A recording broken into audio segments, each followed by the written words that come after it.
കോളിളക്കം സൃഷ്ടിക്കുന്ന വാർത്തകളും ആരോപണങ്ങളുമായി ഇപ്പോൾ മലയാള സിനിമയും മലയാള മാധ്യമങ്ങളും നിറഞ്ഞിരിക്കുകയാണ്. അക്കൂട്ടത്തിൽ താരം നമ്മുടെ രഞ്ജിത്ത് തന്നെ. എന്നാലും ഈ വാർത്ത ഇത്തിരി കൂടിപ്പോയില്ലേ എന്നാണ് പലരും പറയുന്നത്, പ്രത്യേകിച്ച് കോഴിക്കോട്ടുകാർ.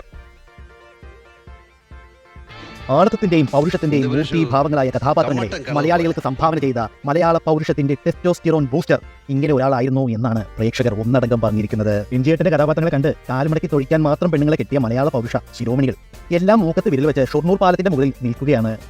തന്റെ ഉള്ളിൽ രഞ്ജിത്തിനെ തൃപ്തിപ്പെടുത്താൻ താൻ തന്നെ തന്റെ സ്വപ്നങ്ങളിൽ കണ്ട പൗരുഷ ശിരോമണികളെ തൂലിക തുമ്പിൽ ആവാഹിച്ച് അത് തിരശ്ശീലയിൽ എത്തിച്ച് മഹാനടന്മാരുടെ ഭാവചലനങ്ങളിൽ തന്നെ സ്വയം കണ്ട് ആസ്വദിക്കുന്ന ഒരുതരം ഉന്മാദചിത്തമായ അവസ്ഥ.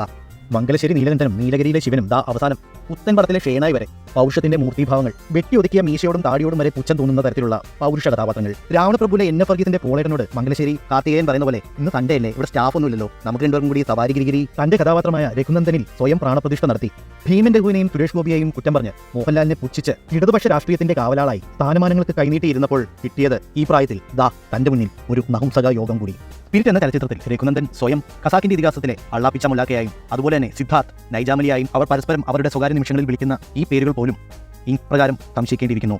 രഞ്ജിത്ത് സാർ, അതെ, അങ്ങയിൽ നിന്നും ഇത് പ്രതീക്ഷിച്ചിരുന്നില്ല. ബെസ്റ്റ് കണ്ണ. 1976 SFIയിൽ തുടങ്ങിയതാണ് ജീവിതം.